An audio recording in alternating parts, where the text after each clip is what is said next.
And we're back. So you're an entrepreneur now. We just got done talking about like moving here and how that was and what that kind of cost and everything. So you're here and you're going to be an entrepreneur as a real estate agent.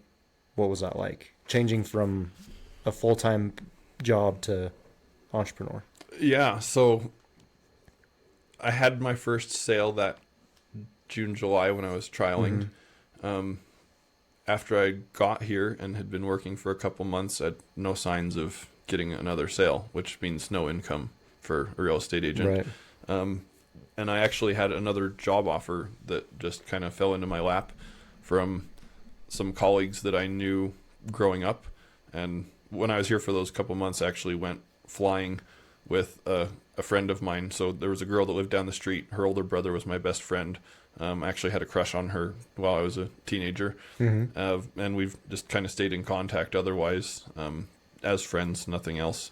But her current husband is a pilot, and they would occasionally post things on social media about flying, and I always made comments about how jealous I was and how much I wanted to do that. And she's like, well, just come talk to me whenever you're in the area. We'll take you flying. Well, we were in the area for these 4 weeks. Yeah, and you're like, hey, I'm here. Hey, by the way, I'm here. I'd love to go flying. And so I met her husband on that flight and learned a little bit about what he does.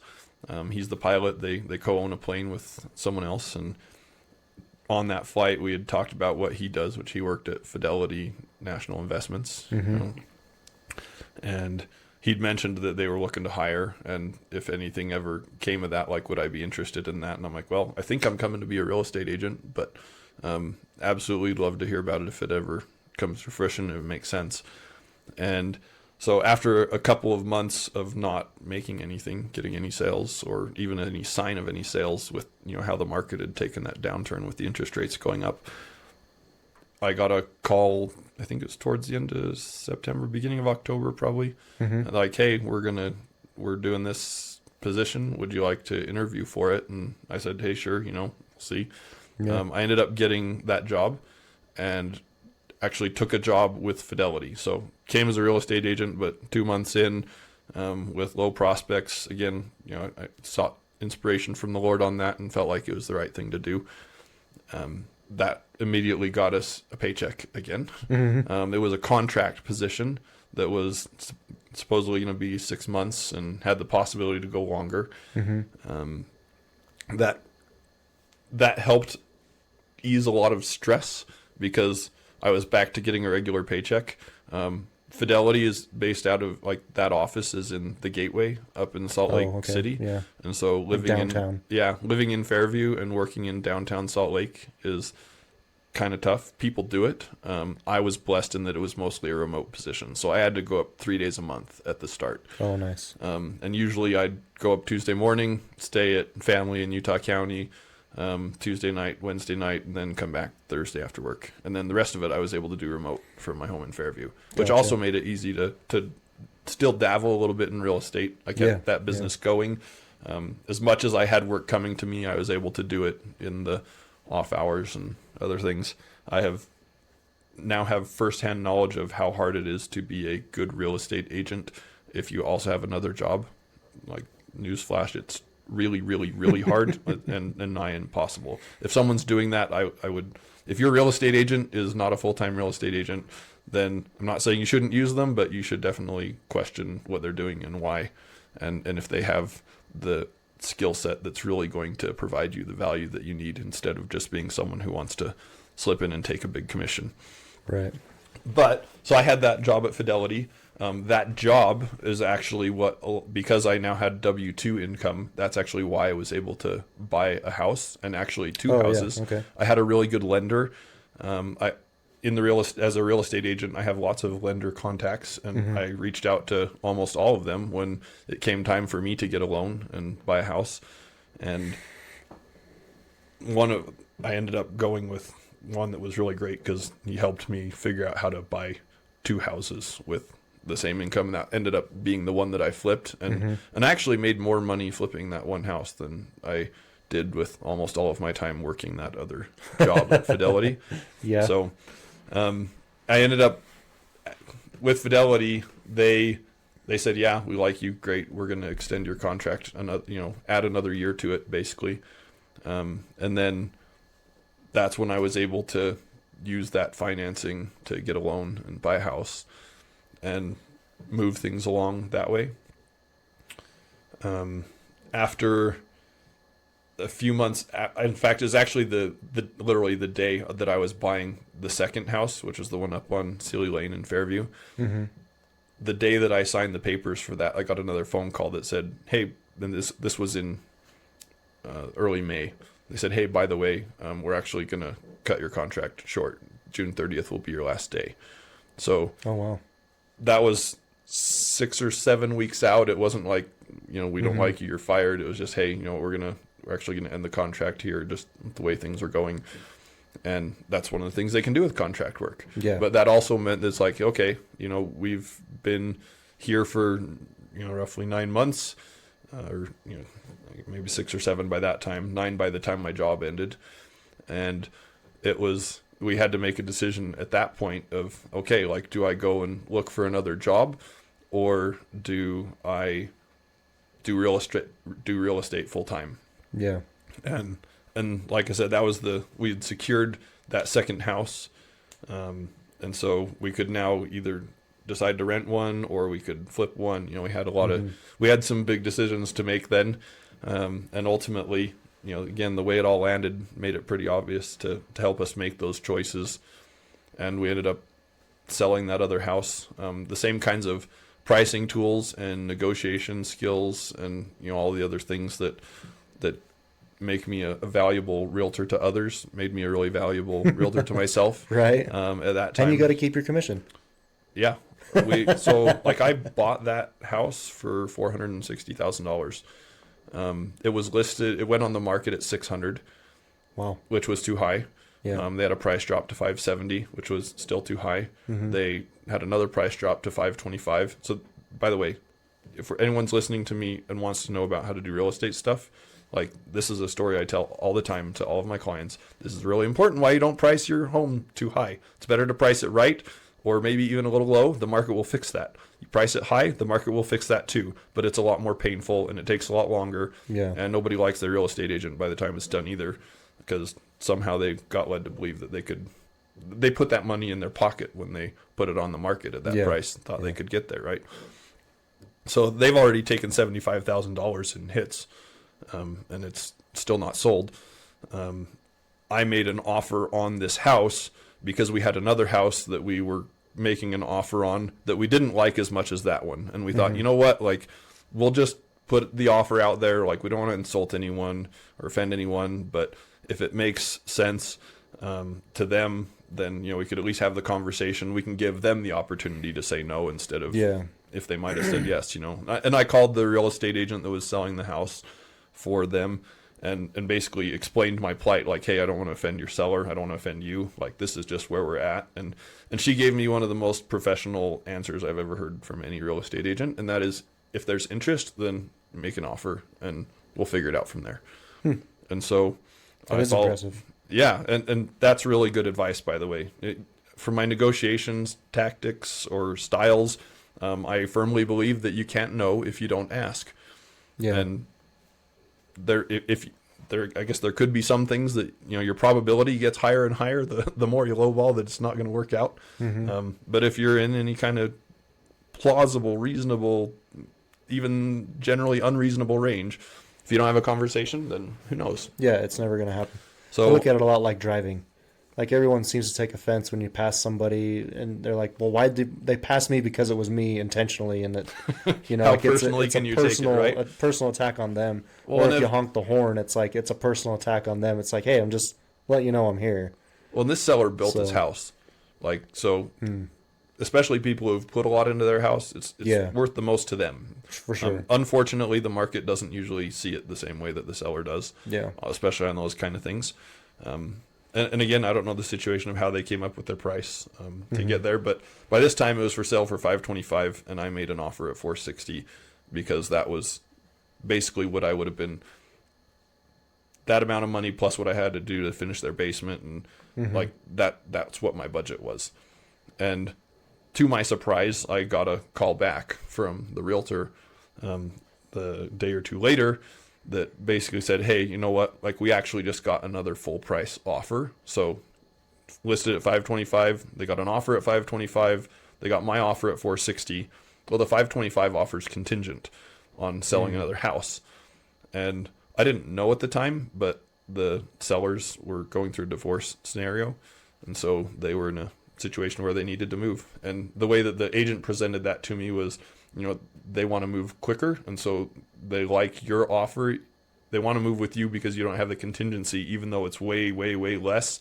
But they're not decided at this point, and they basically want me to ask you if there's anything you can do to make your offer a little easier to accept.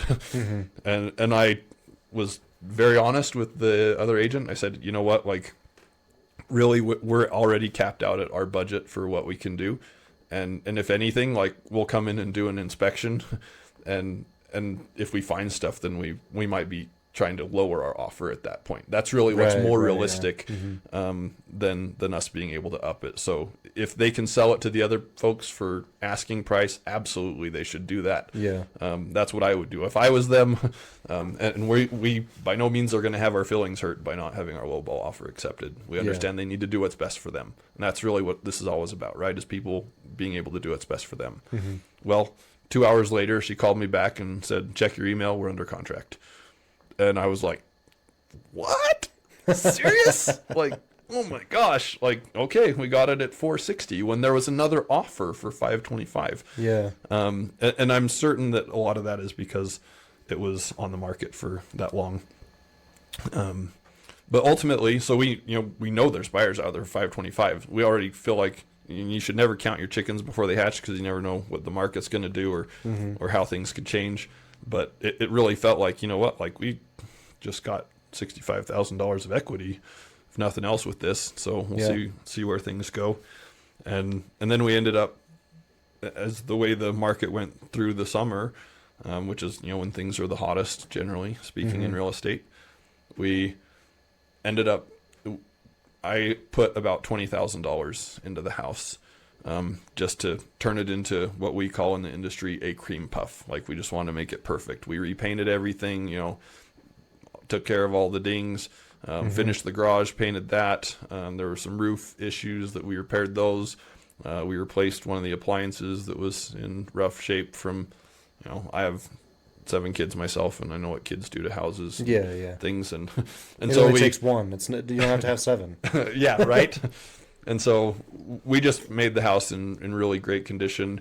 We staged it pretty well with stuff that both I had as well as my mother-in-law, who I've been teaming up with as long as I've been here. Mm-hmm. And then we also used some really cool artwork, actually, from Eric Thompson, who's local artist here in Fairview.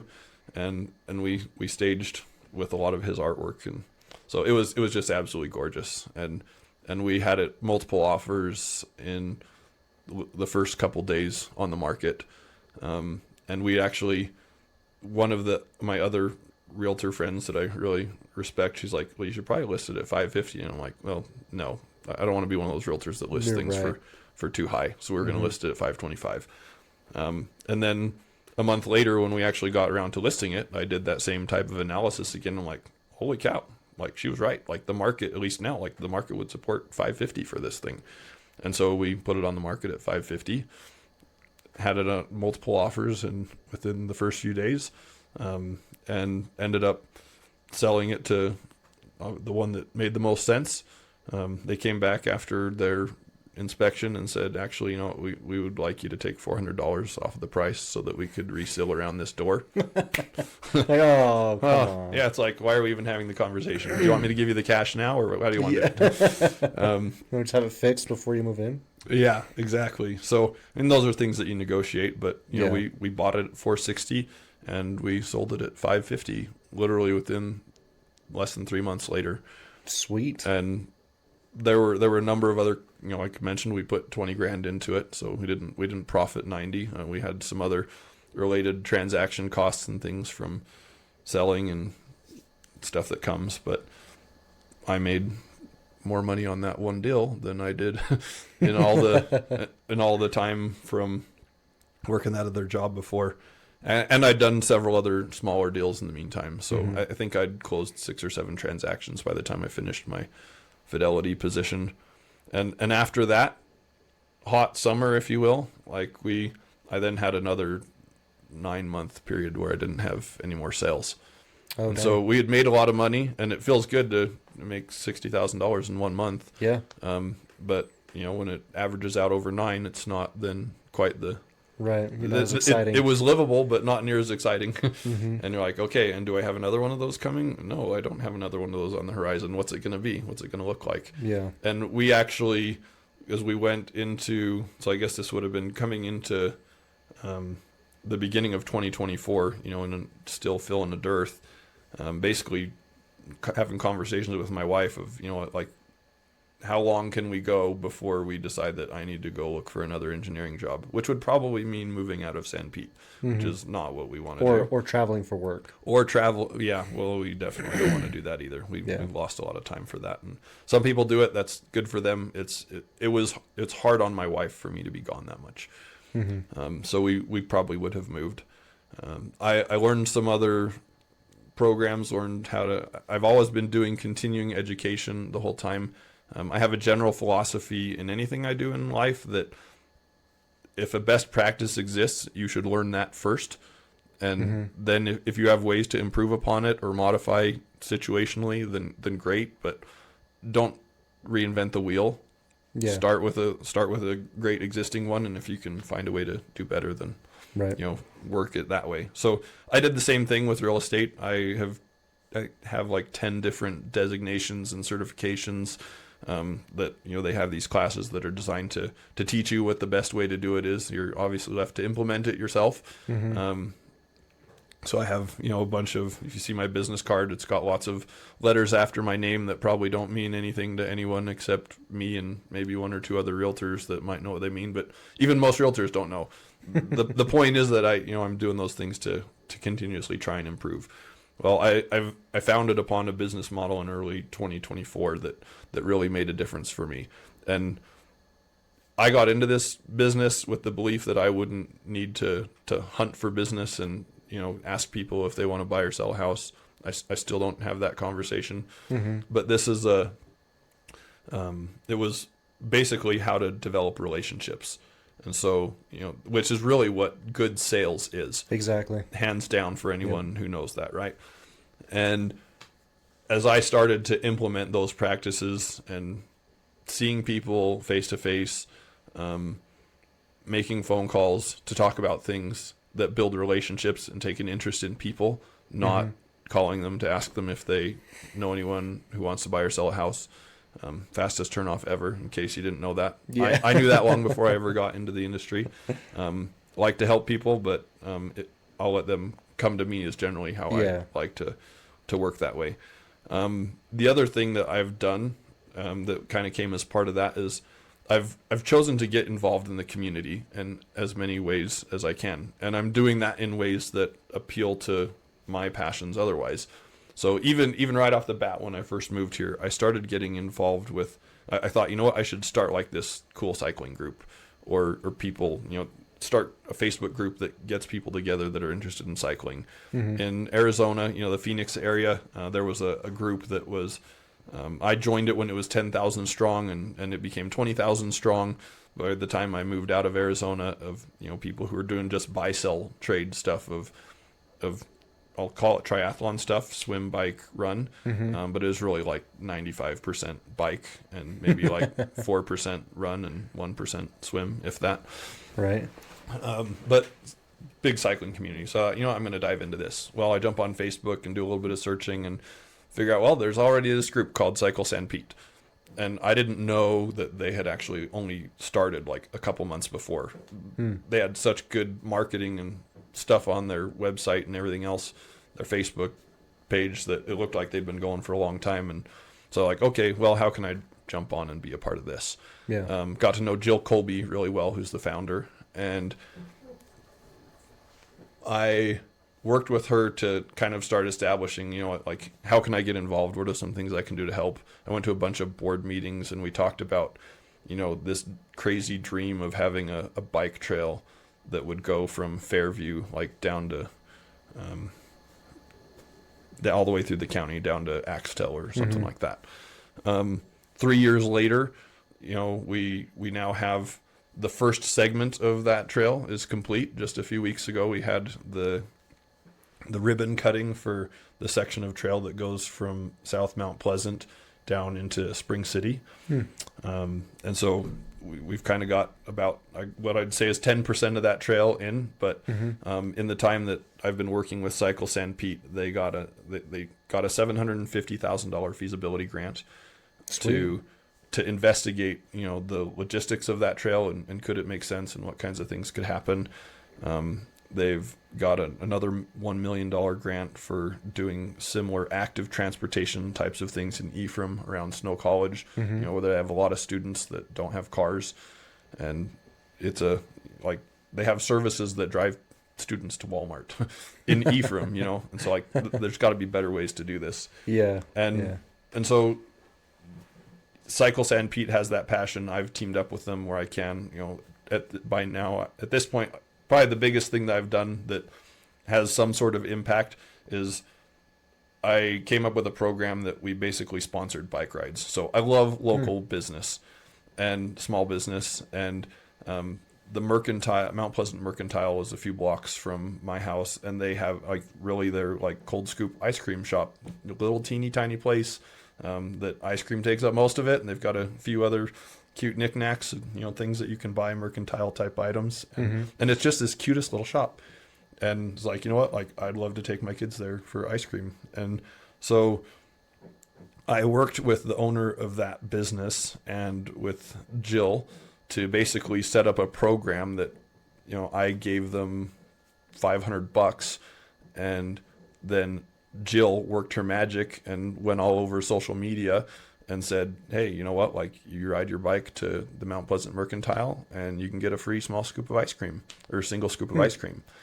And that was received, we ended up doing that about this time of year. So it's starting to get colder. So it was kind of slow starting off. Yeah. But it lasted all through the winter.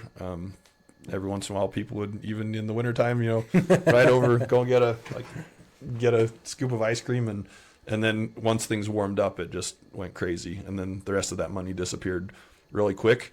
And Jill is actually able to use those to basically track bike rides. If someone came and got ice cream, then Mount Pleasant Mercantile redeemed that, then they know people are riding their bike at least that much. And so that was solid data that she could use for her grant writing and other forms of going after funding to help enhance active transportation in Sanpete. So I started that program with Mount Pleasant Mercantile. Then we did some more. We actually did one with Dr. Inks here in Fairview, Charlie's Comfort Kitchen down in Manti. Some other people have kind of jumped on the bandwagon. It's just been well received because, hey, who doesn't want to go somewhere and get a freebie in the community, Yeah. And the small businesses are getting business from it too. So it's helping every which way is just really good. And so getting involved with Cycle Sanpete early on, that was a big thing. I don't know how many thousands of dollars I've given them now, but it's enough to top 4 figures and be up in there. And we're continuing that. We'll just keep doing it. Sweet. Because it's fun and the business supports it. And so I've just let people know that, hey, you know what? When I earn money on helping sell a house, some of that money is going back into the community through Cycle Sanpete. Yeah. So that's one thing. I have gotten involved with the Chamber of Commerce. As soon as it started, I jumped on that fairly quick just because I love everything that they stand for. There's a couple people that are just absolutely incredible, stellar people.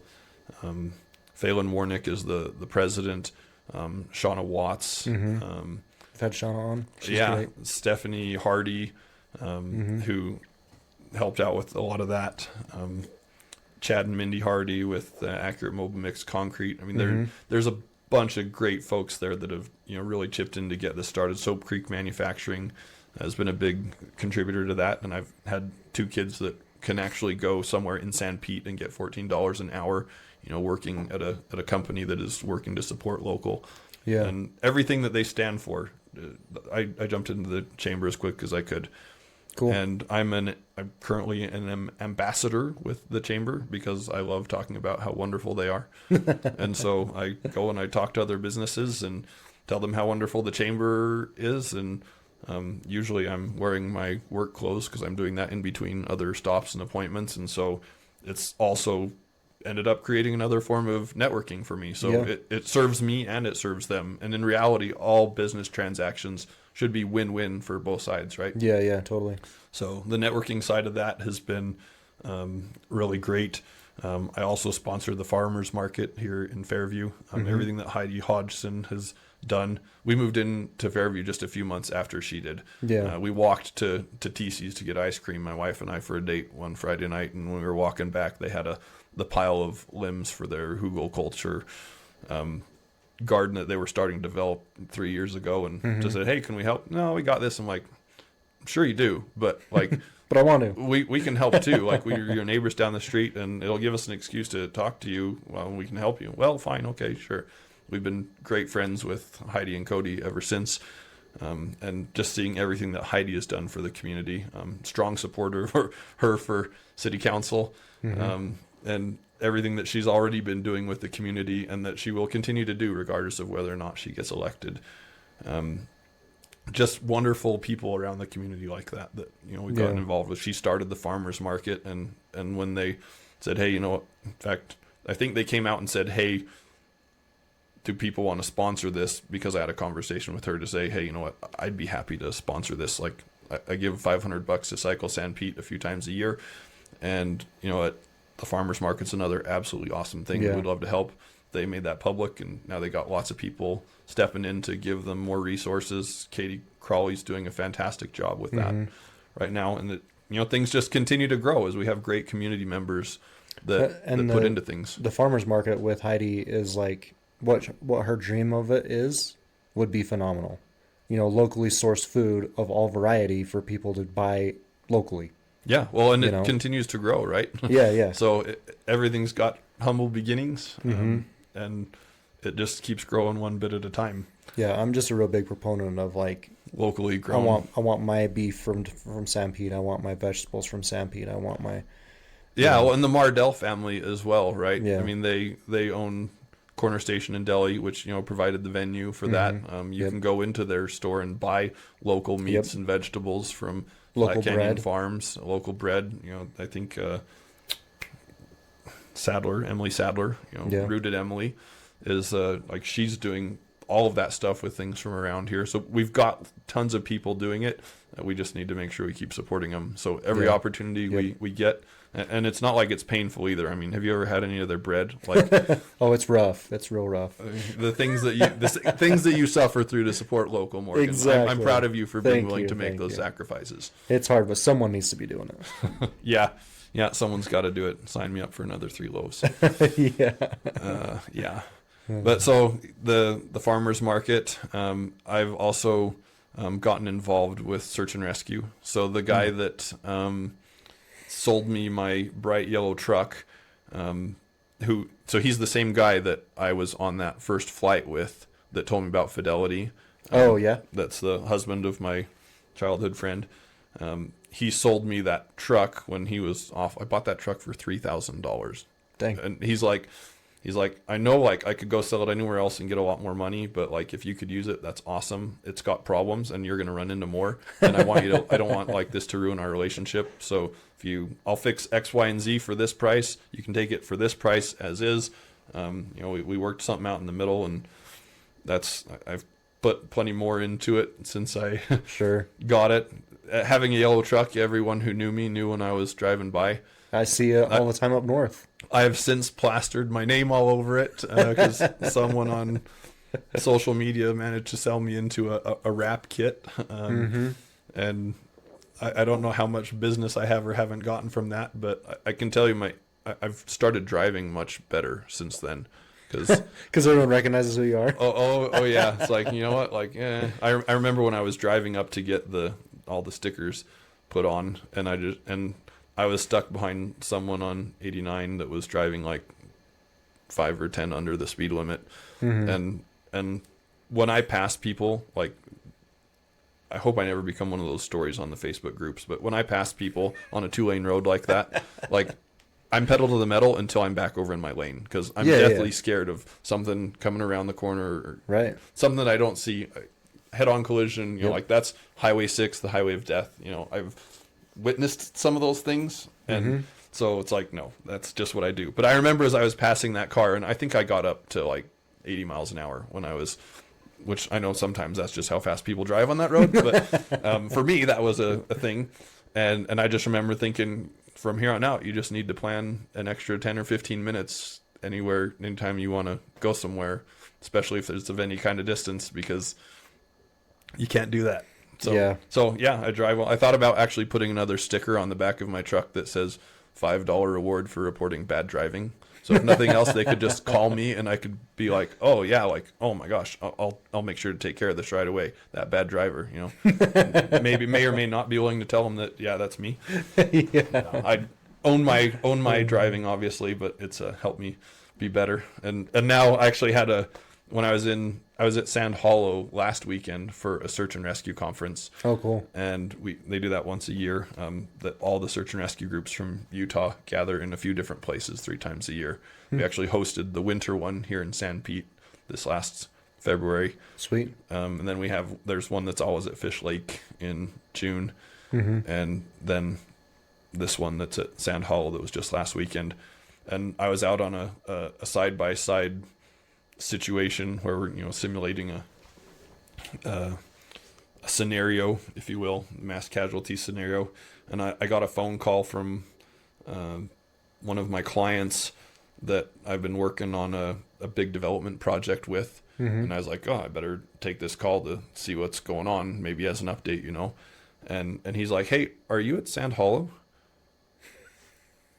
Yeah, like, he lives up in Utah County, and I'm like, yeah, does that mean you're also at Sand Hollow? Because the only thing I could imagine is he's calling me because of the truck, right?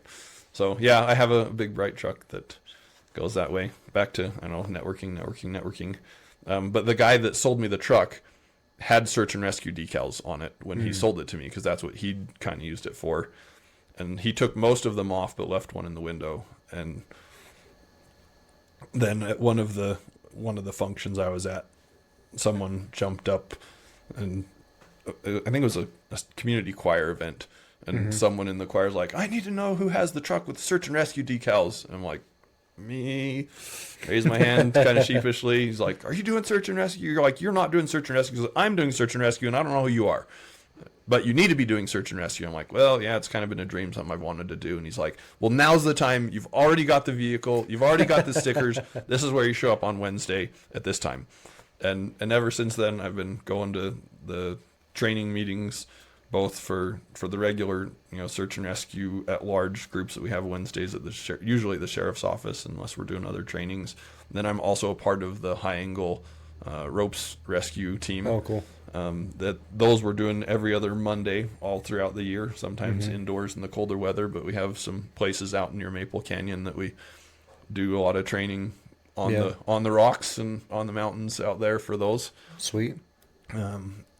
Also do the snow team that hits in the wintertime. So I've worked with Brian Beck and Snow Big Deal, and spent a lot of money over there to get some better gear. And that's been lots of play. There's no end to the amount of hobbies, I guess, that one can dive into. But search and rescue, I sometimes joke that it's like Boy Scouts for big boys. Yeah, like all the cool high adventure stuff that you do. Like we're doing a lot of those things, but having a budget for it is tough. The real estate side of thing, like just that profession has been helpful, because, you know, if I get a call in the middle of the day when, you know, some people can't leave their jobs, I usually can, particularly if, you know, it's the kind of thing that we know someone's life is at stake. I had a crazy situation in the middle of the day. I think it was about 2 p.m. About 2 months ago, that I actually had a call earlier that morning at 2 a.m. That was a lost person that they ended up finding down near Axtell and Salina, that area. They actually found the person before I even was able to get there. Which sometimes that happens. If there's a call at the south end of the county, some guys are there in 5 minutes that are from there, but it takes us 30 or 40 minutes to drive. Yep. Not to mention waking up, getting dressed, responding to a call, So I'd been up for a few hours for that already, but then at 2 in the afternoon, I got another call for some stranded hikers or climbers in Maple Canyon, and went out. I was, just because in between appointments, I was in Ephraim at the time, but I was able to get right out there. I was the first person at the trailhead that we were going to start going up. I had to wait for someone else to get there because we always go at least in twos. And a bunch of other people showed up at different times, and we started going up to kind of get closer to the coordinates that we had. And there's lots of side canyons. Apparently they'd gone up like to the arch, and then they just started climbing and scrambling and doing and exploring around. And so they'd gotten actually a little ways away from that, but that was the canyon we went up.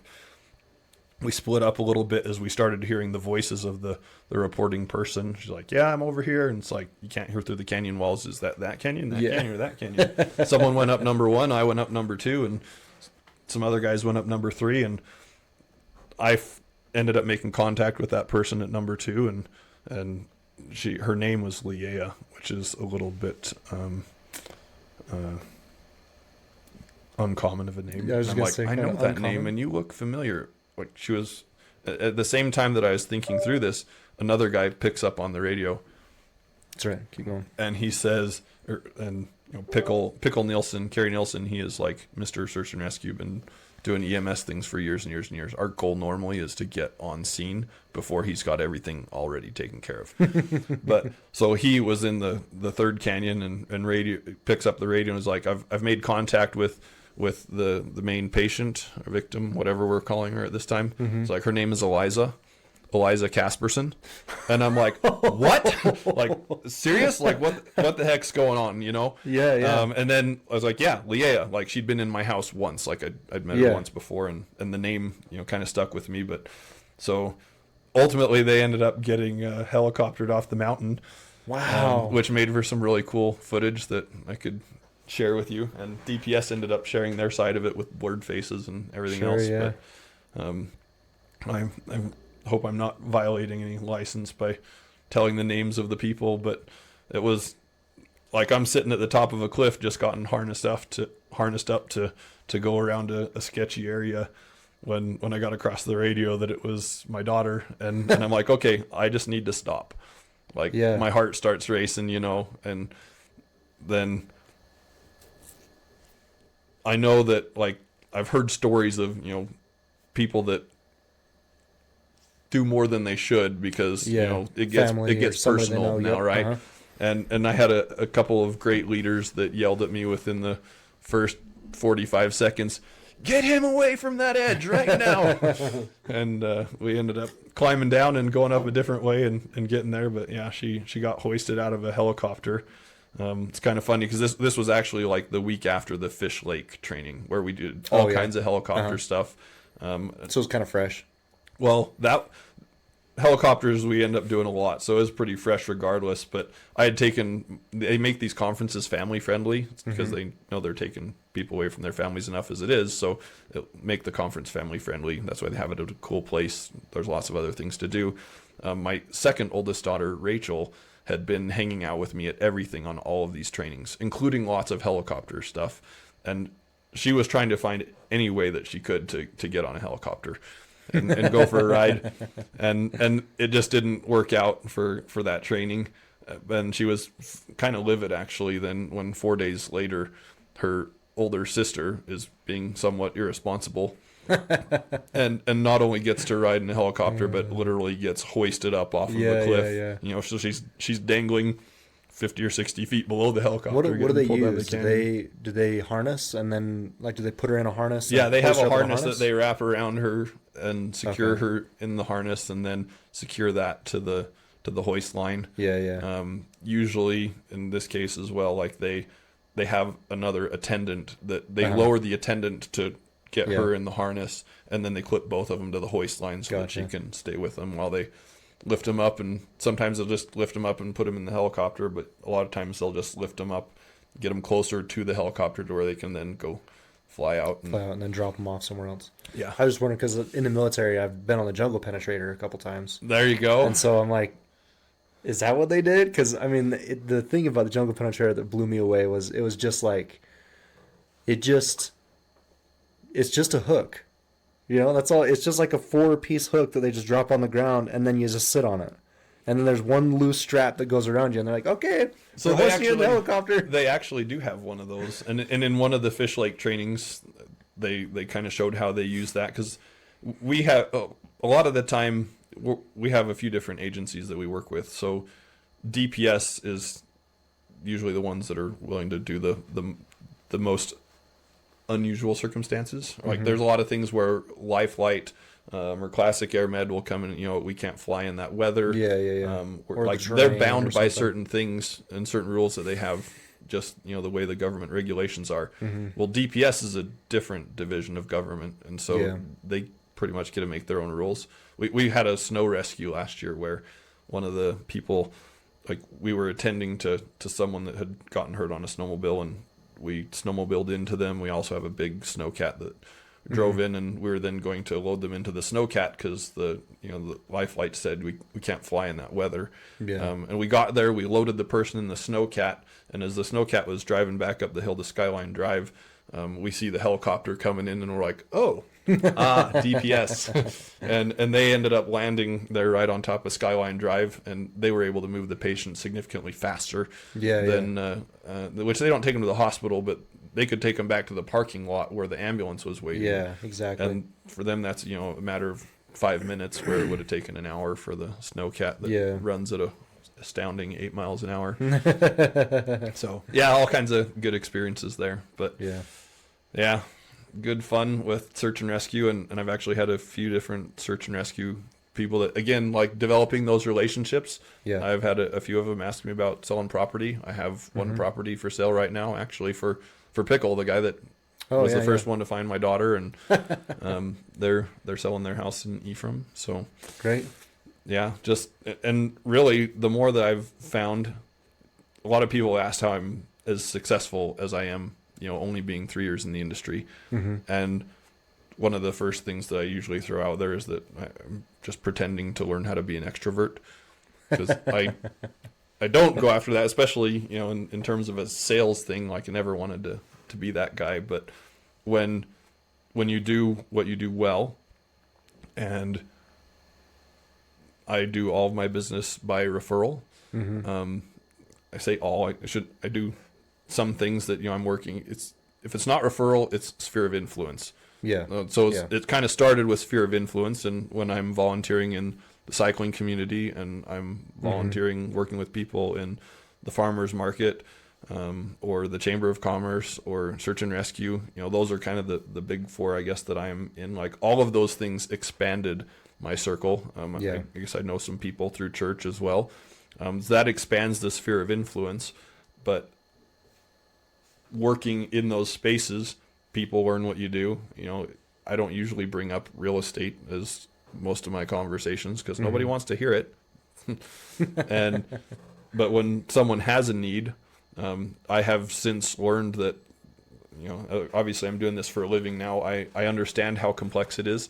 There are a lot of situations where, people like to work on their own, and they can, and that works out.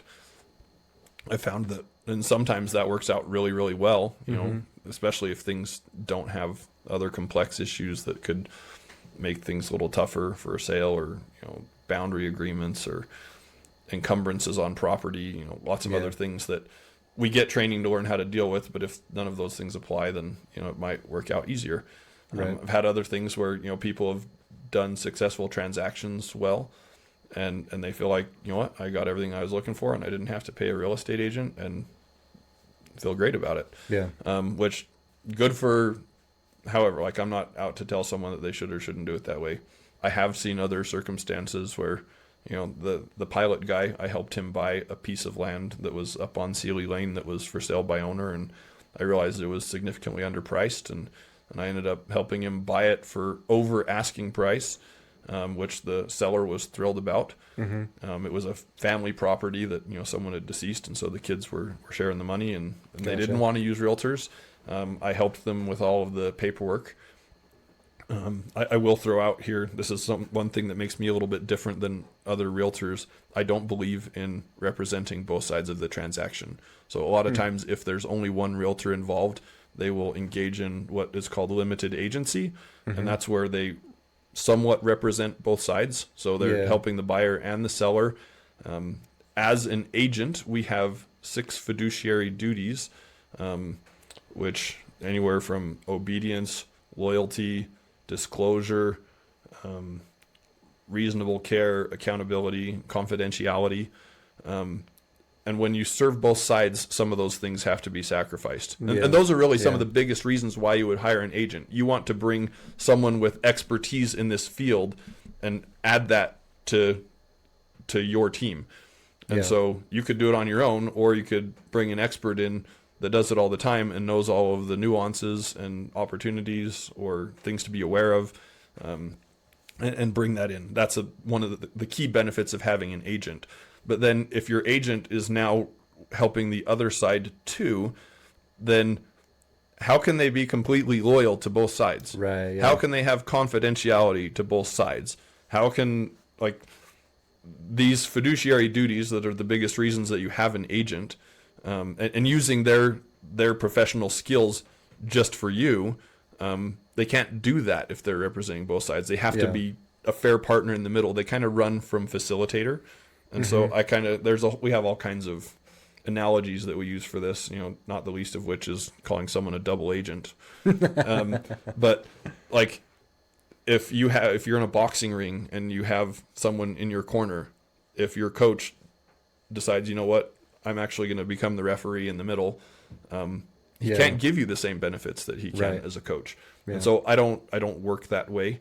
But I can still, it is possible for an agent to help both sides, but you have to define that contractually. And if you're doing the limited agency thing, you have to define that contractually too. Someone will have to sign that I'm willing to let my agent sacrifice half of the things that he sold me on, so that he can do those for the other guy. And then usually he takes, he takes all the commission, right? A lot of times there's 5 or 6%, and if they represent both sides, they take all of that, and then they consider it a big win when they cut your value as the seller in half, or your value as the buyer, depending on which side they were on when it came in. And I've asked myself several times, in what industry can you cut your value in half and walk out with double the paycheck? I just ethically and morally, that feels totally wrong to me. But there are people that don't want to deal with agents, and they still, in order to do things right, you still need to use a title company, and you need to have proper documentation, which should be contractual language, because you're dealing with hundreds of thousands of dollars and real property and liabilities that can come back to you almost indefinitely. If there's certain things that you don't disclose, there's a lot of different things there. And so you want to help people do the job right, but I will always represent my client. I will help the other side. We actually make them sign an unrepresented buyer or unrepresented seller disclosure to understand that you could have your own agent if you want to, and you're choosing not to, and that's fine. We'll always be honest with people. But everything that I tell the unrepresented side, I tell them, you should understand that the things that I'm telling you are going to be through the lens of getting my client the most that they can get for what they want for the transaction. I'm obviously going to be honest with you. I'm not helping them at all if I destroy the transaction by taking advantage of you and getting you back out. That's not going to work. But I make sure it's clear where my loyalties lie. Right. So this was one of those situations where the sellers didn't want to work with a realtor. They didn't want to pay a realtor. That was apparently more important to them than getting the most amount of money that they could for their property. They'd underpriced it by almost $100,000. Wow. And so I was going to buy it myself, but I didn't have quite enough cash. I called this same buddy that took me flying and gave me the Fidelity job, and bought my truck from him, and we're good friends. And done some other real estate business as well, but I called him in this one and said, hey, do you want to partner with me on this? And we could buy this and then we can sell it, and we'll probably both make somewhere between 40 and 50 grand when all's said and done. And he's like, heck yeah, absolutely. He called me back about a week later as we had kind of started to get into this. Like, I'd written up an offer and started working with the sellers, and he's like, hey, one of my investment properties, I just got a call that the lease is ending and I've been told to sell it, and so I want to do a 1031 exchange. In order to do that, like, I'd like to buy this property, but that would mean that I'd probably need to buy it myself and not use you. Like, is that going to bother you? And I'm like, well, it's probably means I'm not going to get the $40,000 or $50,000 I would have made on the property that I just introduced you to. But, technically you're my client, and so you would come first ahead of me, and the relationship is much more important, and we'll figure it out. Like, I would still expect to get paid as a real estate agent to help you buy this property then. And ideally, if you're going to, sell it to make the money, I'd like to, he's like, of course I would use you to help sell it. And, this could be kind of the start of a relationship. And so we ended up doing that. I helped him buy that property a year later. He held it for a little while and then ended up selling it. I think our contract price for what we purchased it for was about 205, where it was they were originally asking 189 for it. Wow. And then when we sold it, a year later, we sold it for 310. Dang. Which he had a lot of expenses because of a reverse 1031 exchange. But obviously, I helped my client build wealth. That's what I claim that I do. I made money helping him on both sides of that transaction, obviously purchasing it and selling it later. He then did another 1031 exchange, and he then bought another property here in Fairview. That was another income property. They run Canyon Cabins. Oh, yeah, okay. Cool.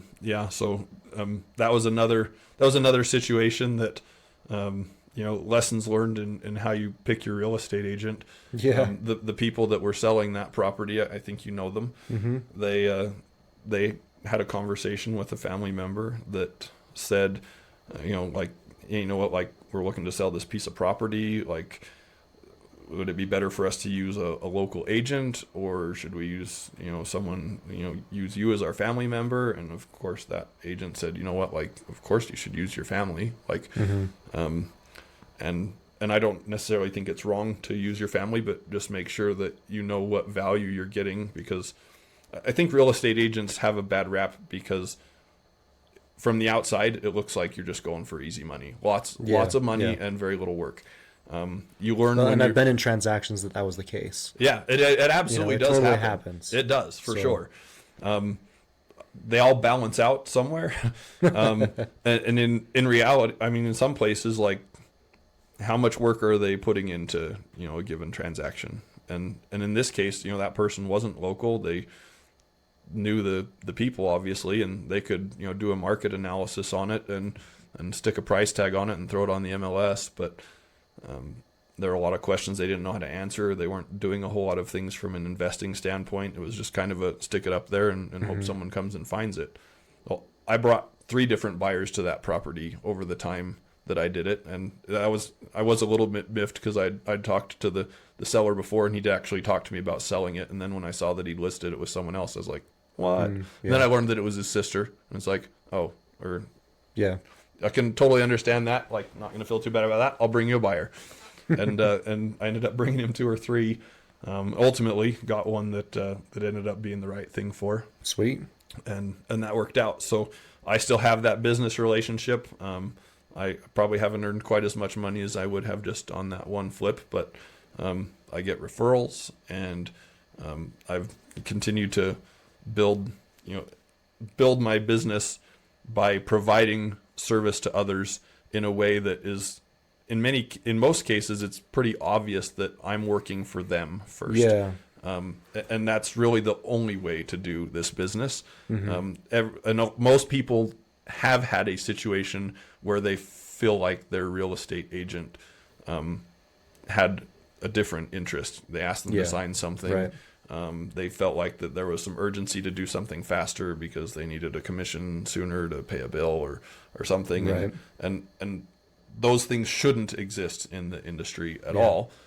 It's against the law to not put your client first. That's what the definition of a fiduciary. Mm-hmm. But those things do exist. They do happen, and I've been able to build my business through my sphere of influence and through referrals by making choices like that. Hey, you know what? Yeah, like I didn't make as much money by letting my client take over that deal. But I guess in the long run, I'll probably have made a lot more money. Yeah. I could have said, no, actually, I'm in this because I brought this deal to you, and my own money as well and everything. But it's not right. So Yeah. and I tell lots of people as well, especially when people want to come from up north, that and buy land down here for really cheap. They don't.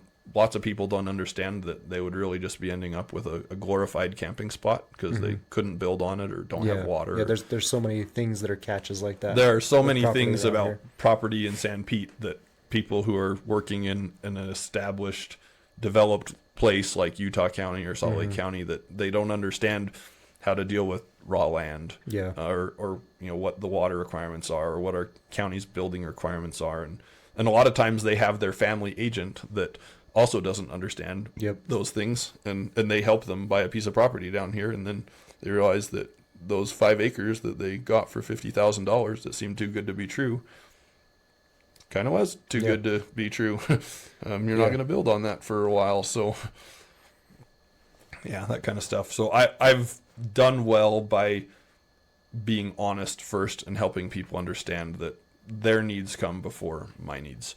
And Well, and I like that earlier you said something about you couldn't build wealth by being an employee, and that you said you also do what you preach, like you invest in real estate, and that's one thing I've always never understood because I've dealt with a few real estate agents over my life, and I mean the average person buys like what, maybe 3 houses in their lifetime. yeah, Like that's probably biggest like an purchase average. that someone will ever make for most of us.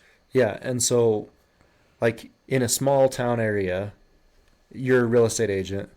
You have a finite amount of people that are buying because there's only like people are only going to be a customer one time most of the time, and then it's going to be over. But there are people that want to do repeat purchases, Repeat transactions, investors. Investors. Can I respectfully disagree just a little bit? Sure, yeah. I mean, So- you're in it more than I am. I just look at it from the perspective of mine. And you're not wrong. I'm just going to add a little bit of an aspect to it. So yes, I might only do one transaction with that person because that might be their house and they might not buy another one for 20 more years. However, if they have a great experience, Yes. they have friends, they have family, they have colleagues, most of whom have all had bad experiences with real estate agents. And so on average, and this is something I learned working for Sub-Zero, on average, if someone has a bad experience, they will tell 10 of their friends. Yeah. If they have a good experience, they may or may not tell one ever. Right. Yeah. And It's so- just kind of like expected. Yeah. Yep. It's like they performed according to expectations. Yeah. Occasionally you have someone who stands out as a superstar, and so then, they might, or if they have a reason to do something to, spread the word, Yeah. then they might. I usually tell my clients when I meet them the first time, like, my goal throughout our interaction is that you'll be willing to write me a 5-star Google review when we're done. If you feel like you're not receiving that level of service, please talk to me about it so I can fix it. It might be, there might be extenuating circumstances. You might have expectations I don't know about. And I have some other processes that I have with interviews to try and understand what things people are looking for, so I can especially deliver in those areas. And then this has been hard for me to do as well. When I'm working with someone, occasionally I will, for lack of a better word, give myself a pat on the back and explain to them, hey, you know what? I just did this, and you probably would never know, but this kept this from happening, or it made it so that we're going to go down this path, and you probably wouldn't have seen that otherwise, but this is one of the places that I'm providing value to you, and if I didn't tell you about it, Right. you probably would never know. And so I've learned how to do that a little bit more. I try to do it tactfully, but one of the people don't have a problem generally with real estate agents making money. They have a problem with real estate agents making money and not working for it, Yeah. or earning it. Like, it's just the concept of value. And so, right. I completely agree. And it surprises me that real estate agents tend to shy away from real estate investors. That's my experience. And I kind of understand, because we're picky, and we're a lot of work for what could be, like you could spend 40 hours a week with me trying to figure out what I need to do next, and maybe I won't buy for 6 months. And so I get like the concept of it, but you're also like taking the one group of people that are going to be your repeat customers over and over and over and over, and you'll probably make more money with them than 10 other customers combined. Yeah. But you're treating them like they're a frustration and and that's what's always bothered me about real estate agents, because I've never been in a real estate transaction that was an investment. Well, and investing is definitely a niche, and that's actually been a great niche for me, because I come from an engineering background, and not just the engineering, but my corporate experience. Like, I spent time in front of the C-suite explaining why you should put money here and what kind of returns you're going to get from it. I looked for some spreadsheets actually when I started in the real estate side, of something that I could put information in and get that kind of a spit me back in ROI based on based on certain sets of assumptions. Yeah. And I couldn't ever find anything. And so I had one investing class that I took with an absolutely amazing guy. His name's Josh Cadillac. He's out of Florida. And he does lots of investing, and he was a partner that was brought into this class to kind of talk about what he does. And he had a spreadsheet that looked like it did something like this. And I was like, I've been looking for something like that for years. Like, can I have a copy of that spreadsheet? And he's like, well, if you join my mastermind group, that's about $25,000 a year. Then I will give you a copy of this spreadsheet once I have it finished, but it's still not quite ready. And I'm like, screw that. Like, I'm going to make my own. So I then got to work, and over the next several months, I, started with something small and kept building it up, and kept adding different things. It's like, oh, well, does it take taxes and insurance into account? Does it take account that taxes and insurance go up every year? What about, obviously rent is going to go up every year. Or down. Or down. I mean, we kind of, when we're doing projections, we kind of try and pin things on averages. And I like to be conservative at that as well, because I much rather that someone be like, Keith, I hate you. Like, I just ended up with $50,000 more than I expected, and I can't believe you were that wrong. Like, that's a way better conversation than I had $50,000 less than I expected, and you were wrong. One way people are going to be like, and where's the next 5 that we're going to do? And the other way is like, I'm never talking to this guy again. So back to that used car salesman, it's like, are we over-promising and under-delivering, or under-promising and over-delivering? When I do these calculations, I tend to be on the conservative side, so that I can say, hey, look, if this looks attractive to you, there's a good chance it could be better than that. There's definitely a chance that it could be worse. But this helps you get an idea of, this investment is going to give me a 13% ROI if I do this for 5 years. It's going to give me a little more, a little less, depending on, because people need to look at it for their situation. Like, if I cash this out in a year, well, real estate investments generally don't work out great if you're going to do something in less than a year, unless you're doing a big flip type of thing. Long-term rental, you're usually going to be into it for a lot of years before it starts to pay out. But understanding what that is, and what wrenches or knobs you're turning in order to make those assumptions, I went and made my own calculator. And I actually called the guy back a few months later and said, hey, like, I made my own, like, and I was wondering if I could plug a scenario into mine that you would plug into yours, and see if we end up getting the same number. Because I was a test engineer for a long time, and that's what you do, is you test it. Like, I want to make sure that I'm giving valuable information to people. And it's not very valuable if it's accurate, or it's not accurate. If it's not accurate, it has to be accurate. And so he punched it into his, and I punched it into mine, and I think we were off by a few $100s over a 10-year investment period. Sweet. And then he's like, I wonder why the difference. I'm like, well, how do you calculate? How are you doing your calculations? Like, are you doing things monthly, annually? I was doing things monthly, and he was doing things annually. And so the minute differences in how you compound things ended up making some difference. It was like, okay, we were that close, and then we felt like, or we had a reason to explain the difference, and it's like, okay, obviously this is a good tool. And I've used it for several of my clients, especially first-time investors. Sorry, get a drink here. Especially the first time investors, they're like, I don't know if I want to go and borrow this much money or spend this much money if they have the cash or what combination thereof. A lot of times I can show people like, well, you could invest and pay off the whole thing and then you're just collecting rent. But if you have that much money down, this is what the great lender showed me right off at the beginning. He's like, you could invest in several properties instead of one. Yeah. And generally from the investing side, unless you're doing like short-term flips, generally your biggest returns on investing are going to come from the appreciation of the property. Yeah. You get things obviously from appreciation. There's tax incentives.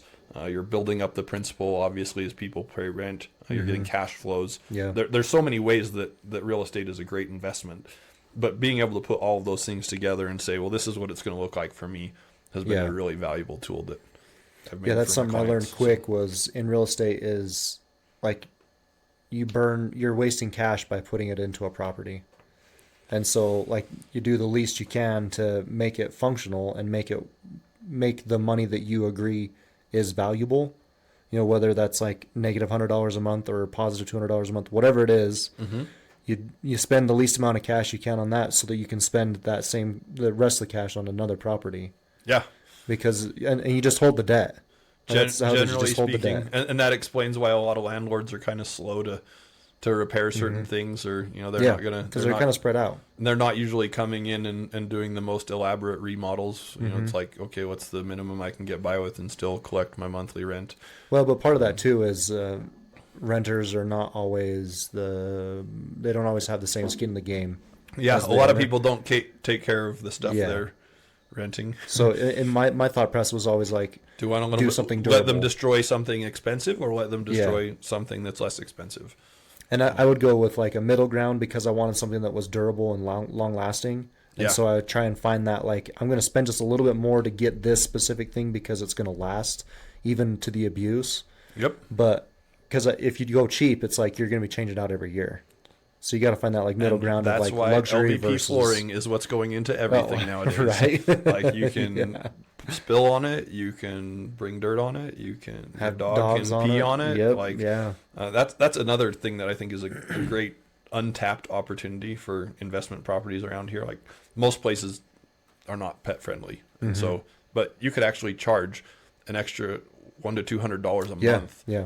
To be pet friendly and differentiate from other people. People pay it because they love their pets. They're a member of the family. It's like if someone said you can come move here, but you can't bring your fourth child. Like it's like, okay, that's not going to work for me. Yep. Sorry, I'm going to look somewhere else. Well, but it's $500 cheaper than the next place. Well, sorry, I'm still looking for somewhere else. Like I'm not getting rid of one of my kids or my dog. Yep. And so that's another one of those untapped markets. But yeah, you spend a little bit more money, have more durable stuff that can take it, and then it ends up everyone wants to be investing in things that bring the returns, right? Yeah. So you don't want it to disappear too fast, and you don't want it like if it lasts forever. But I had someone come and try and sell me a metal roof about a year and a couple of years ago, I guess, and it was incredible. Like the quality, like that thing, I have no idea how long it would last. Like they're saying at least 50 years. And when I look at it, I'm pretty sure that they're right. If not even longer. Yeah. But they wanted like $85,000 for that roof. And I'm like, I could replace my roof every 5 to 10 years for, in the traditional way and continue to update it and have it look new and whatever else and not be aging over 50, 60 or 70 for the same price that, that you could do that. So sorry, it doesn't really quite fit the value thing. I'm sure there are places, like people have different kinds of paint that they use for lighthouses that's what you need and that's what it has to be. But right. That's a I don't use need case. that for my roof here. Exactly, that's not my use case here for my roof in Mount Pleasant. Yeah. So, well, I think we've come up on time. We probably have had enough. Sounds like we'll have to have you on again. all is good stuff. So is it all right if I sum it up with a few things that I've learned in real estate? For sure. And this could be advice that's worth what you're paying for it. So Sweet. it costs nothing to listen to Faith Family Flag podcast, but You can take this for what it's worth. And as a real estate agent, so of course I want to help as many people as I can, but a lot of people also find themselves in, you know, a family situation or a friend situation where they feel like they need to do something. Learn to feel comfortable having a conversation about value, and make sure that someone is able to demonstrate their value. And this isn't just in real estate, obviously. This applies anywhere. I learned it very hardcore in manufacturing, and it's what's driven me to be a successful real estate agent is someone getting value for what they're doing. If someone, you know, if a brokerage, which, you know, I wish I could say that agents got to keep all the money that were those payments, you know, and someone has a 3% fee on a $500,000 house, it would be awesome if we got a $15,000 check. We don't. We share that with our brokerage and team members and all the people that work in to make that happen. We still end up with a lot of money out of that. But what is the value that is being brought for that? Like, one of the things that I did right when I first started, after my first 20 transactions, I outlined them all in a spreadsheet, and then I made a column that I basically said, where are places that I could tangibly show that I added value. It's always easy when it's the dollar, and so negotiation fits in really big. Yeah. If my brokerage fee on that is $15,000, but I helped someone purchase that $500,000 house for $475, then Yeah. Added value. in negotiation alone, I got $25,000 of value. They don't have Yeah. a problem that they paid me $15,000 because they're now $10,000 ahead of where they would have been for using me, and they got all the other services along, right? Yeah. So negotiation is one big thing, but I've had other things that, you know, if someone wouldn't have done, you know, places where they were able to avoid risk or other things, understand what the process is that someone's bringing to the table. How are they differentiated from something else? It's easy to commoditize real estate agents. That's probably the biggest struggle that I've seen as a real estate agent, is when I talk to someone that comes back. In fact, even the guy that I helped buy and flip the land and helped him buy the other, you know, cabin property in Fairview. My first interaction with him about real estate was when I started working with him at Fidelity, and he was getting ready to sell his house, and he's like, well, and his house is probably worth around $850,000 or $900,000. He's like, well, I'll consider using you if you'll do it for 1%, which, you know, my typical brokerage fee on the selling side is between 2.5 and 3.5, depending on the situation. And so not having any food on my table right now, or not having any other income and sales, like, I'm thinking, well, 1% of that is an $8,500 commission. Like, you know, I'm going to end up with $7,000 of that. Like, that's not nothing, you know, like, yeah, that's something. That's something. It's a little bit less than if you triple it. But my first inkling was to work on that. And he didn't really see the value. He had like, well, I've got this other person who will do it for one, so if you won't, then whatever. For him, it was a commodity, right? Yeah, like, yeah. all real estate agents are created equal in his mind. Well, he now, after I've made him 6 figures, he doesn't see it that way anymore. Right. All real estate agents are not created equal, and they don't perform equally. And so if you want to use a friend or a family, no problem. Just make sure that you're getting the value and that they're earning it. The other side of that coin, you know, I guess when I first started doing this, my family was really excited about me finally coming back to Utah. I was the one who was gone. And my sister had just bought a house like within the previous couple years. And I'm telling everyone, my friends and family, you know what, like, in order for my business to succeed, like, I need referrals. Like, if you know people, please refer them to me. Yeah. And as a brand new real estate agent, my sister, more power to her, said, Keith, why should I use you? Like, you're brand new at this. I have an absolutely amazing real estate agent who has earned every penny that I've given him with, you know, the last few transactions that I've had. And you're brand new at this game.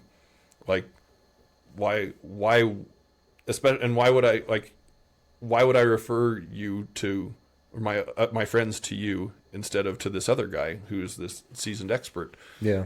And I don't have an answer for her. I mean, the closest thing I could say is, well, I am working on a team with my mother-in-law who's got almost 30 years of experience. And so it's not just going to be me, like you'll be getting the team. That was the best answer that I had at the time. And it could have been a point of contention. And I'm part of a lot of Facebook groups where I see a lot of real estate agents complaining about, I've been friends with this person for this long, and then they just use someone else. And it's like, you need to go look in the mirror. Like, Right. are you providing value or not? And does that person understand your value or not? And if you can't articulate it, and you can't, I mean, that's the closest thing to selling I ever get is demonstrating value. And if people can't do that, then you might be overpaying, and that applies anywhere. Yeah. Completely agree. Well, sweet. Thanks. Thank you for giving me the time. And Yeah. I feel like there's so much more that could have said and didn't touch into, but We'll get there. No, it's absolute opportunity. Thank you. How do people find you? So I have a website, keithkasperson.com. Really, I only have that website for legitimacy reasons. I'm not really trying to drive traffic to it, but people can definitely find that. My phone number is 435-352-4888. Feel free to give me a call or a text. I'm able to best demonstrate value in person. And in reality, I do a lot of free things for people that just the nature of the business that I'm in. I will consult with people, and I think we talked about land before. Yeah. I've helped hundreds more people not buy something than buy something. And that's one of the ways that I can also develop trust, and people like, oh, like, I feel like I should give you something. It's like, you know what? Like, if you have someone that you want to refer to me, like, that's probably the best kind of thing that I could ask for otherwise. But yeah, I'm happy to help people learn, get the knowledge that they need, understand how to take an approach. I've had other clients that, I've just counseled with them, given them, the same kind of market information, and they've decided not to use me. I'm still friends with those people. Yeah. The relationship is what's valuable, and they were able to do things on their own. They have also referred people to me that weren't in the same kind of situation as them, and it always works out. So Yeah. I'm not worried about the money. If there's some way that I can help someone with the information that I have, or some people I've had several people approach me about becoming realtors, and how do you get from not being a realtor to being a successful realtor? Because 90% of realtors don't do that. Right. So I'm happy to help wherever I can, and that usually starts with a conversation. And if it makes sense to do more, then great. If not, then at least you made an informed decision. That's another one of my axioms for all of my clients is, they make the decisions. I just make sure they have the information. They might make a different decision in a different set of circumstances, and it might be different than the one I would make. That's totally okay. Yeah. Just make an intentional decision. Don't find yourself in a scenario later where you're like, oh man, I wish I would have known X. Yeah. Well, I completely agree. I mean, to me, it all comes down to, like you said, if we all had the same information, we'd probably make a lot of the same decisions. And so really, whenever I'm trying to partner with anybody on anything, I just want them to tell me what's going on. Yeah, they should bring something to the table. That information and expertise hopefully is part of that value that they're bringing. And if they're not telling you anything that you don't know, or then you're paying them 2, 3, 4, 5 figures might not be the right thing to do. Yeah. Sometimes you might need to give someone a penny for their time, but in my industry, we don't even do that. So we'll give you the time, and then if it makes sense to do more, we'll do more. Cool. All right. Well, thank you. Thank you very much. Yep.